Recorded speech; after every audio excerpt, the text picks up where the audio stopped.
Against History, Against Leviathan, by Freddie Perlman. Chapter 9. We will be able to look at Rome closely.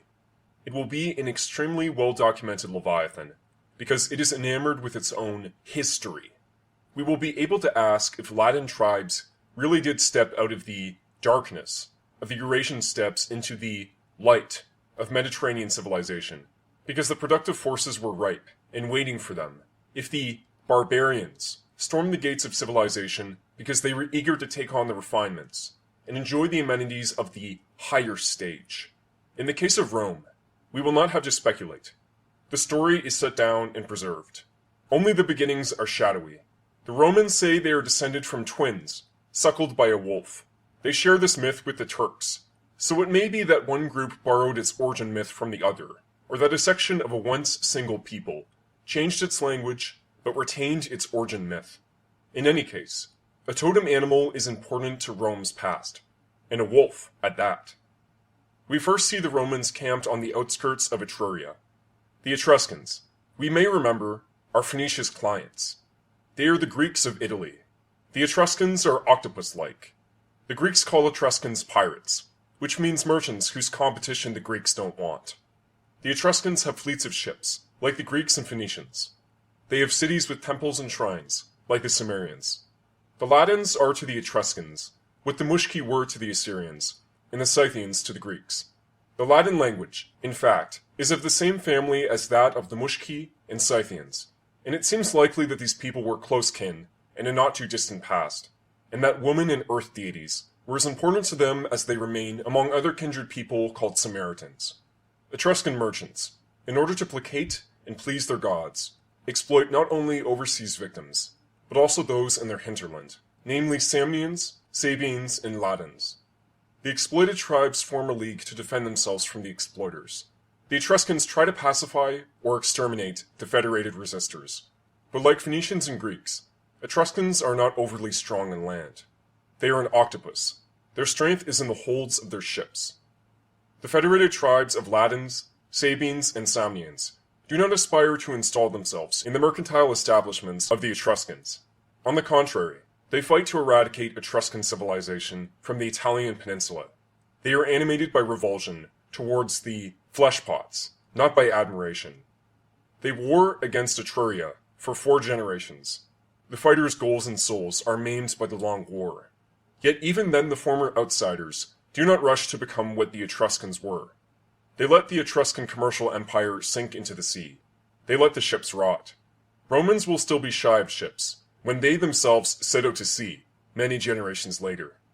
The Latins and their confederates are not lured by the ripeness of the productive forces. They are repelled by these forces, and they federate to destroy them. But while federated for 4 generations, something happens to them. They undergo what Pierre Clastres will call a political revolution. Although the transformation is gradual, the generals become permanent, and so do the soldiers. The peasants who feed the army also become permanent, and their contributions come to be expected, and finally, enforced. During 4 generations, a community of equals is metamorphosed into a society of 3 classes, and the federated tribes become terribly similar to the destroyed Etruscans. Roman narrators speak of 2 classes, plebes and nobles. The plebes are under constraint. They are no longer free human beings. In some respect, they haven't changed much. They hold festivals to the goddess Ceres, Mother Earth, who nurses their seeds. This Ceres is the twin sister of Demeter and other Indo-Iranian goddesses. The nobles have changed much. Their war god is an abstraction they call Optimus Maximus, and this god is surprisingly like a deified Etruscan merchant. On receiving a given quantity of offerings, he's expected to confer a given number of advantages, or military victories. The nobles have become suspiciously like Etruscans. They are not at all the men of the people their grandfathers were. The magnitude of the challenge names the original community, and in this sense, despite their seeming victory, the Latins are defeated. They are maimed because most of them cannot cope with a newfangled military machine, and some of them can cope with their most basic requirements only by coercing and expropriating others. At this point, the Romans themselves look like Etruscans to some of their own confederates and to other outsiders, but not to themselves. The Romans do not realize that Samnites and Celts are turning against the very things Romans turned against earlier. Perhaps plebeian soldiers do not realize this, but they are dependent on the grains the noblemen expropriate from the peasants, and the Roman military nobility is renowned for an unusual lack of imagination. The Romans turn their forces against the egalitarian Celts, as if the Greeks were Etruscans, and then they lead their armies against their former allies, destroying every Samnian village. The Roman nobles, like the earlier Spartans, have become armors frozen to their spears, but unlike the Spartans, the Romans are going to try to spread their armors over the world's entire surface. They begin by annexing and repressing their former Sabine allies. Roman plebes secede and refuse to give further support to the arrogant nobles. The haughty nobles face this challenge by resolving to a Periclean device. They raise the plebeian soldiers to the status of lesser nobles, with plebes of their own. Now the interests of the former plebes coincide with those of the highest nobles. This is a device we will call co-optation, or recuperation. The Romans then set out to swallow every other tribe, federation, and city on the Italian peninsula. The Romans are more single-mindedly militaristic than the Assyrians ever were.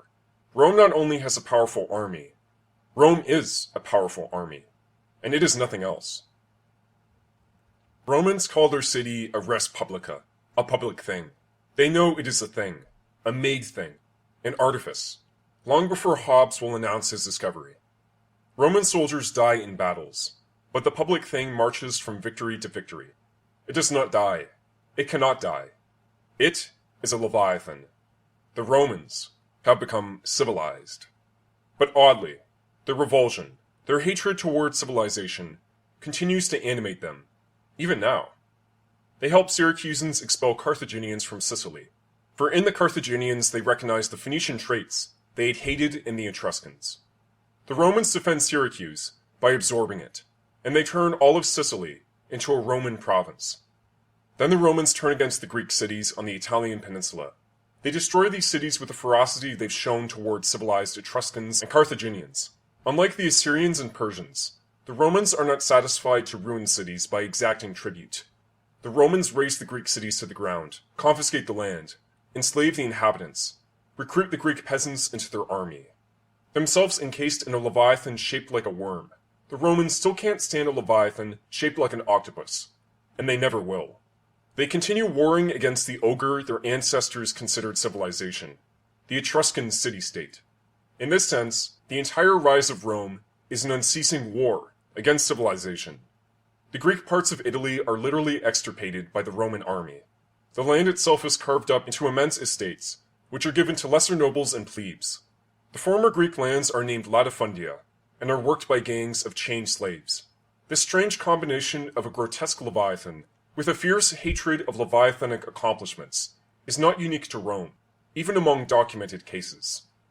Xian Shi Huangti's Leviathan expands over China during the generation when Rome expands over Italy, and with the Assyrian methods recommended by Sheng Yang: war, treachery, assassination, slaughter, deportation. The Cheyenne militarists are intent on rooting out all the traditions and accomplishments of every region they invade, reducing all populations to labor gangs, burning all books except Sheng Yang's. After half a generation, insurgents in every part of China rise up against the monstrosity and successfully overthrow it. Sheng Yang had not heard of Pericles.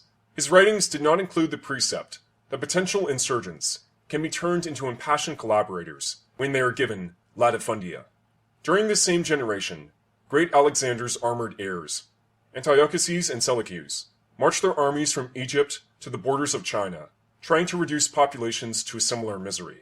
But unlike their Chinese and Roman counterparts, these heirs of a Greek Leviathan try to preserve some of civilization's ornaments and amenities. By enslaving the Greeks of Italy, the Romans themselves become aware that the war machine can be beautified, ornamented. The Romans learn art from their Greek slaves, but they learn reluctantly. They are almost modern in their reluctance. They are almost ready to say that a killing machine is beautiful if it works. They are not quite that modern, and they let Greek craftsmen conceal the brutal militarism with architecture, sculpture, and painting. They learn aesthetics, that strange ability to see in blood gushing from a wound only the beauty of the shape and color. Having turned all of Italy into an armed camp called Rome, they hid out in every direction, as if the whole world consisted of Etrurias, disturbing their harmony, or as if a perpetual motion machine had been set off by Etruscans, and none could thereafter stop it. They turn up in Greece itself, at first as protectors of the free and autonomous Greeks, from the fangs of the grasping strongman Antiochus, then from the fangs of the last Philip, and finally from the Greeks themselves, who knew before the Romans ever came that other names for protected freedom are subordination, submission, and slavery. Rome is a thirsty army, and soon the only respectably independent man in any former Greek polis is the man who sucks the polis dry to make drinks for the Romans. The Greek city-state is already ancient history. The Romans are still reacting against civilization in its Etruscan form when they turn their immense war engine against North African Carthage. The hate-filled speeches, Cato's are best known, are irrational and incomprehensible in view of the actual threat of Carthage to Rome. On numerous occasions, the Carthaginians try to buy their way out, the same way the second Hiram bought his city's way out of Assyria. The Carthaginians' last resort is to try to march on Rome itself, but it is foreknown by both sides that a sea-born octopus cannot defeat a landed worm now any more easily than ever before. The final destruction of Carthage has no precedent in the Sumerian, Akkadian, or even Assyrian past. The last independent Phoenician city is isolated, besieged, attacked, totally destroyed, and then burned. Its inhabitants are scattered to the world's four corners, as slaves. Still not satisfied, the Romans flatten wet buildings and walls remain standing, plow the ground, and sow it with salt, so that neither a house nor a crop will ever rise where Carthage once stood, so that the very memory of the city's existence will be erased. The rest of the story is equally revolting. North Africa, Iberia, Gaul, Macedonia, Thrace, Anatolia, the Levant, all become Rome. The inhabitants are either killed or enslaved or transformed into killing machines. Small leviathans as well as free communities are shattered. Ancient traditions are broken and forgotten. Human beings are killed or maimed. Yet how many pages will be devoted to the greatness of Rome? And how many pages to the technological ingenuity of Rome's war engines? Why not praise death itself? Death is an even greater killer than Rome. Is it the ornamented Greek palaces and monuments in the capital that make the brutality so reputable? If so, then to win such praise, death need only hire Greek artists. Rome's greatness will be posthumous. Among those in Rome's entrails, only the few in the worm's head love it. All others hate it, and many try daily to destroy it. Those in the head are few. They are the nobility, including generals and politicians, the latifundia owners, and those the Romans call equites. These equites are confidence men on horseback. They are the hustlers and contractors who get things done. They command slave gangs in olive groves and vineyards. They do the importing, the exporting, and the arranging. They are tax farmers, and they are pirates. They place themselves at every interstice and bottleneck of the unwieldy empire. In a future Rome across the great water, such confidence men will be called businessmen. All these people love Rome. The growing number of dehumanized hangers-on, for whom the circuses and games are performed, also love Rome. But these lovers no longer think of the brutality or the plunder as offerings to the gods. They love the plunder and brutality as such. They are becoming what we will call sadists. The beloved of sadists are masochists, but the majority of people have not yet sunk to that level. The vast majority of the res publica's population consists of zeks, internal and external zeks, slaves and provincials. In the capital city alone, there are 250,000 slaves. The internal zeks rebel continually, despite the intimidating omnipresence of the world's strongest garrisons. Some slave revolts become insurrections, embracing whole regions, and in 3 known cases, during a period of 2 generations, insurgent slaves hold their own against Roman armies for as long as 3 years. The provincials resist as fiercely as the slaves. Hardly a year passes without expeditions to massacre and repress rebels. And the enormous legions themselves give rise to ever greater rebellions. The armies have to be fed. Tax farmers squeeze provincials, who have already been plundered by the passing legions. and then retired soldiers returned to the provinces as proprietors of the provincials' lands, rewarded for the years of loyal service. The rebellions and uprisings against this regime last years, even decades, and are too numerous to list. The ongoing repression of so many rebels, on all fronts, is what gives rise to the hardened organizers of mass murders, who officiate over the graduation of the Respublica to a yet higher stage. Caesar is the killer who reduces the West, Pompey the killer that reduces the East, Crassus the killer who lines the roads of Italy itself with 6,000 crucified slaves. 3 mass murderers cannot share a single crown, and Caesar, to be translated as Tsar and Kaiser, becomes the face of what Hobbes will call the artificial man. The world-embracing Respublica becomes a single man's plaything, an empire. After swallowing Egypt and suppressing the noblemen who preferred the former public thing, another mass murderer, Octavian, becomes the sun, Pontifex Maximus, earthly incarnation of the abstraction called Optimus Maximus, the Latin version of the King of Kings and Lord of Lords. Rome stretches from Gibraltar to the Armenian highlands, and Parthia from Armenia to India. The world has fallen into the entrails of Leviathan, where it is dark, where life is nasty, brutish, and short, where human beings are driven by fear of early, violent death, where a person can neither stand, nor lie, nor sit. Hobbes and his contemporaries will project Leviathan's traits to the world outside Leviathan in order to justify the enclosure and reduction of all that is still outside.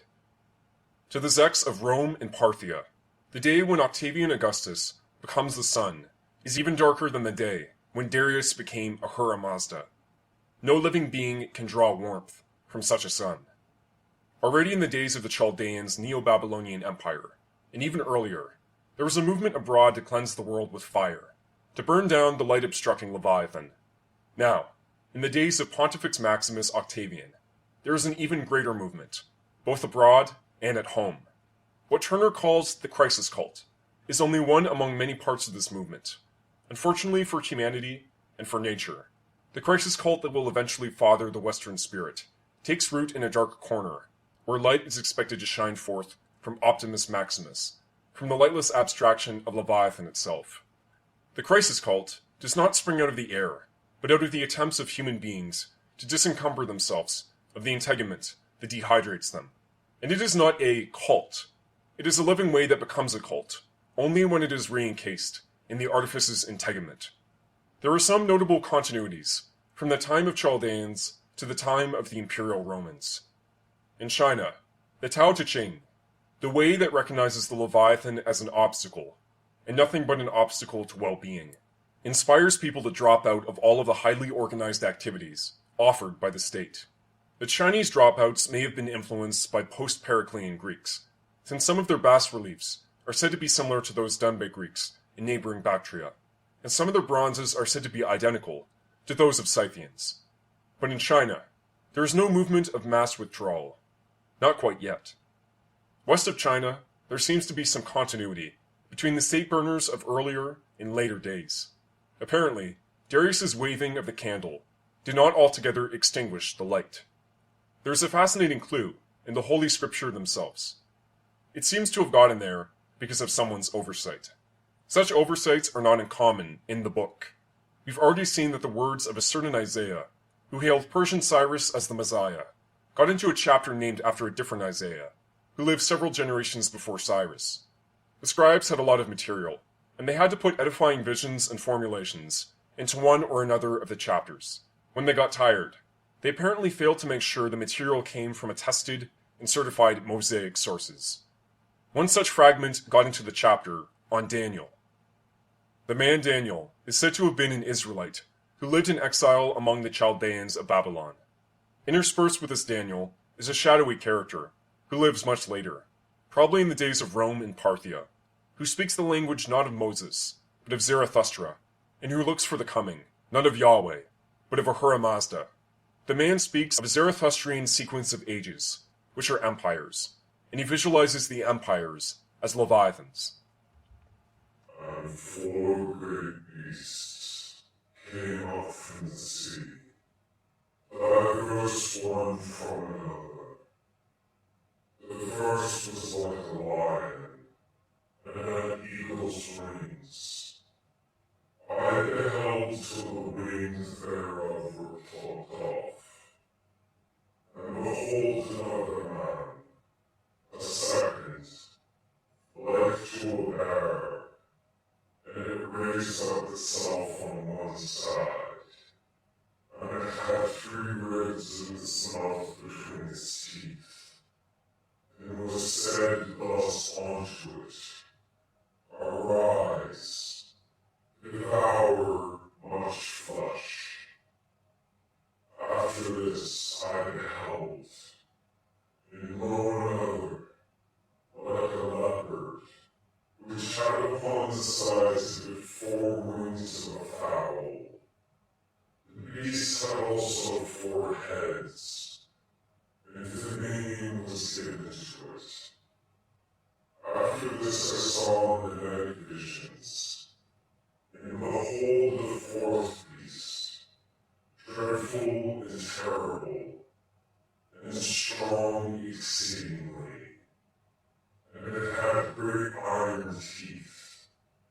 It devoured and broke in pieces, and stamped the residue with its feet.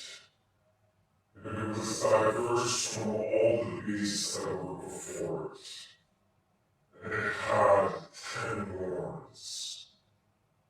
I considered the horns, and behold, there came up among them another little horn, a little one, before which 3 of the first horns were puffed out by the foots. And behold, in this horn were eyes like the eyes of a man, and a mouth speaking great things. These great beasts, which are 4, are 4 kings, that shall arise out of the earth. The 4th beast shall devour the whole earth, and shall tread it down, and break it in pieces. But the judgment shall sit, and his dominion shall be taken away to be consumed, to be destroyed unto the end. In the days of Pontifex Maximus Octavian, the identity of the 4 beasts becomes clear. The first is the Chaldean, the second the Persian, the third the Hellenistic Greek, and the 4th may be the Parthian, but it is most likely the Roman.